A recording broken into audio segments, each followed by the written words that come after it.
You talked a lot about how boys are raised one way and girls are raised another. And it's reflected in actual research studies about how boys and girls, as early as the fifth grade, react to challenges in a different way. What got you interested in all of this? Well, I'm the daughter of refugees. My parents came to this country in 1973. They were expelled by the dictator Idi Amin. They were two of 1,000 refugees that got status to come to this country because they were engineers. My father, though, had to work as a machinist in a plant. My mother sold cosmetics. And my dad, when I was very little, he would read me these little Reader's Digest books about Dr. King and Mahatma Gandhi.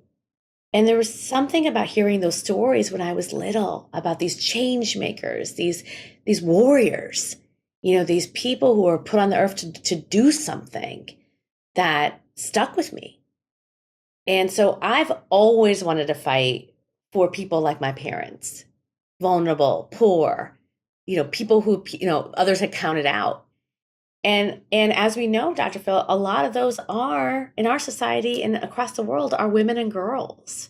And so there was something, I don't know, I've always been moved by the plight of women and girls. It's always been the people that I've wanted to fight for. Do you think that's changing in America at least, or do you think there's still that big gender difference in the way they're treated and the way they see themselves? I thought it was changing, and then the pandemic hit, and women are in crisis. Dr. Phil, the CDC reported that the second subgroup besides young people that have the highest levels of anxiety and depression are moms. Moms don't break.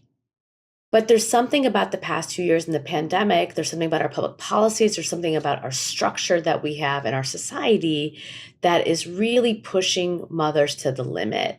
And, one of the things I've really been reflecting on, is the fact that like, we just think that in our country or in America in some ways that like motherhood, parenthood is a personal choice.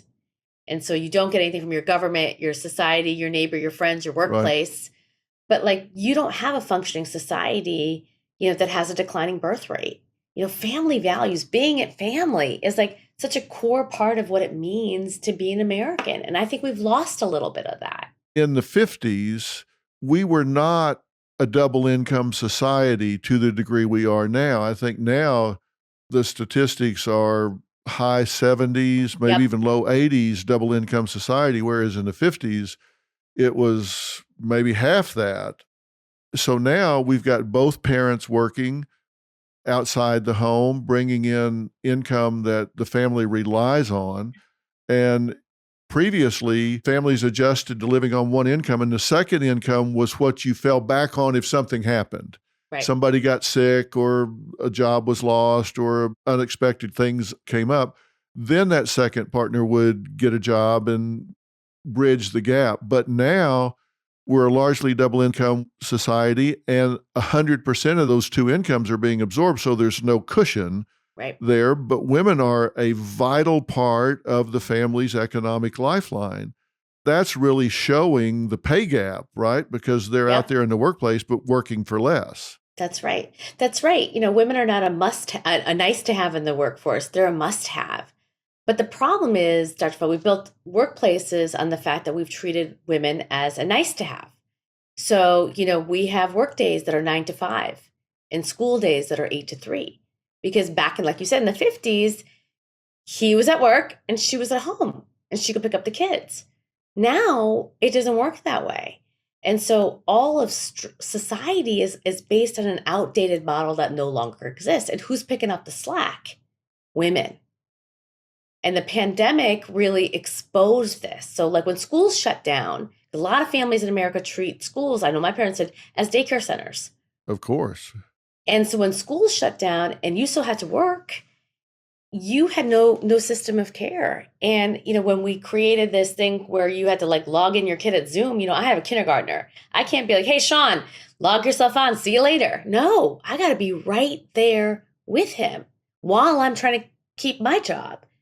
And so when that happened, it was women that were doing that unpaid labor, that homeschooling, the cooking, the cleaning, the putting on your mask, making sure you wiped off everything, right? Just in case the virus, I mean, all of that while you were maintaining your full-time job.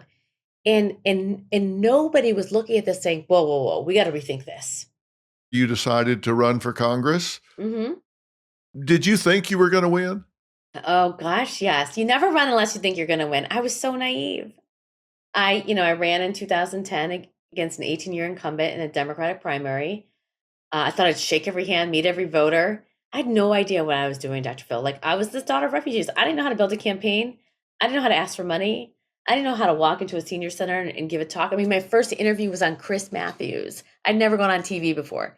He was so mean to me, but it was the best 10 months of my life because there's nothing like living afraid in terms of really just like I am not by going through that experience, I am not terrified of anything.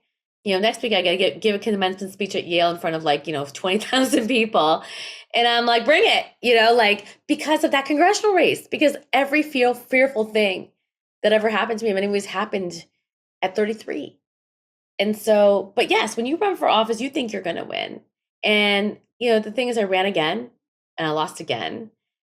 That's harder because, your second race, you've kind of like, you didn't make the same mistakes. You learned all the lessons. You run a more perfect campaign. And then you realize, oh, maybe this is about me. Like maybe you just didn't want to elect me.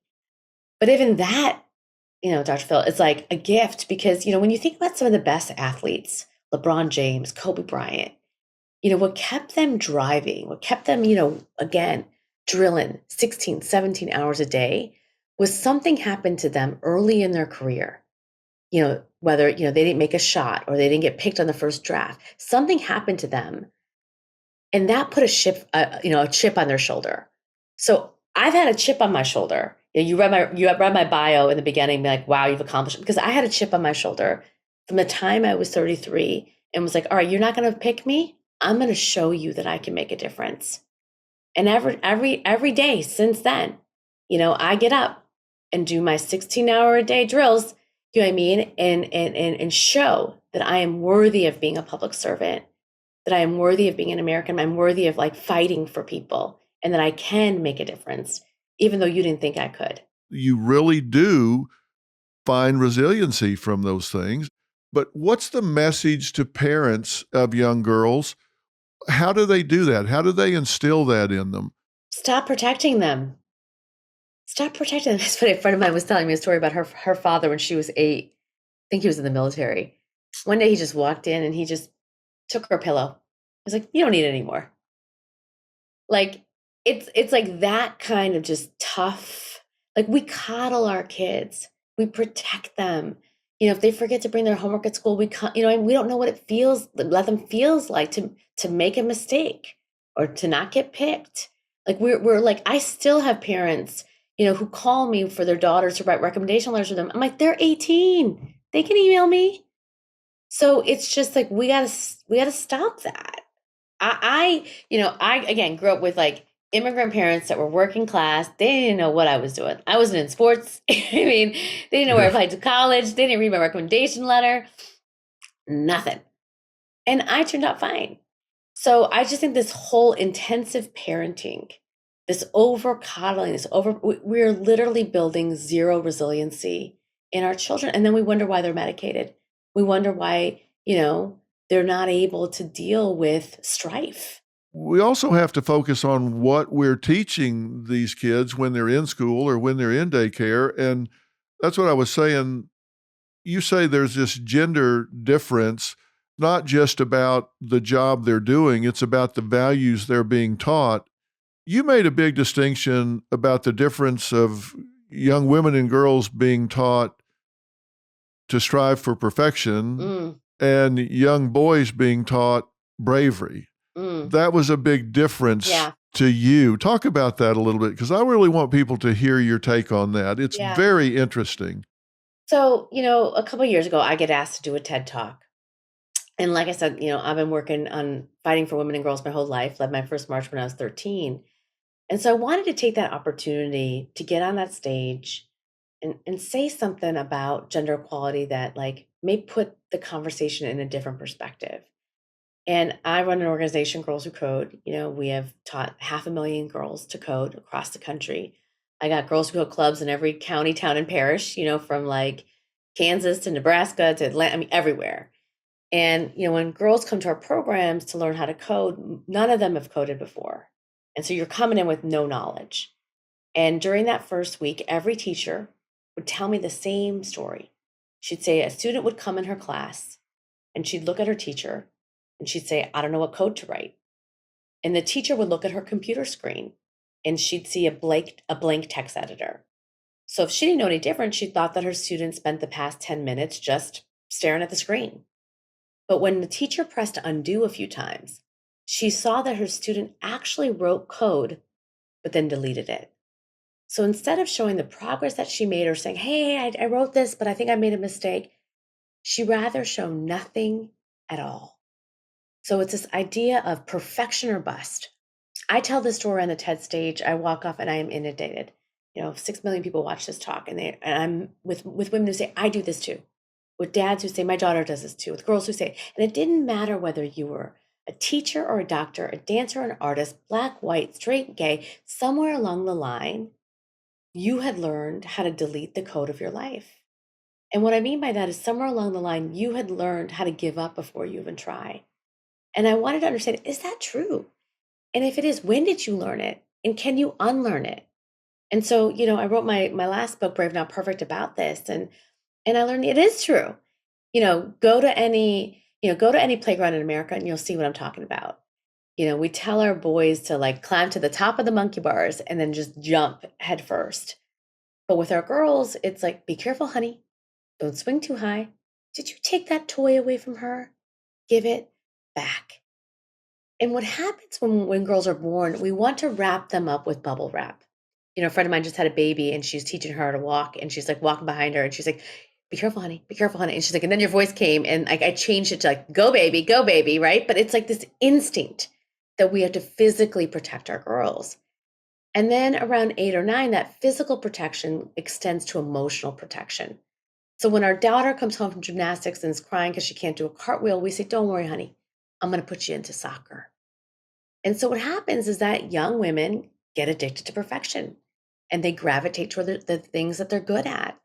And that addiction to perfection, that not building resiliency, that not learning how to fail has huge consequences on every aspect. So, in education, women didn't get a B, declare economics as a major and get a B in their introductory level course, they drop out. Whereas boys are like, I got a D, I'm running for president, right? Completely different result. You see the mental health, as you know, Dr. Phil, right? The rates of suicide, anxiety, and depression much higher for girls, than they are for boys. And you see it in leadership, where men apply for a job if they meet 60% of the qualifications, and women don't even apply unless they meet 100%. So if we're waiting, if we're waiting to be perfect to lead, if we're waiting to be perfect to live, we're never going to close the leadership gap. And I think the antidote to perfectionism is bravery.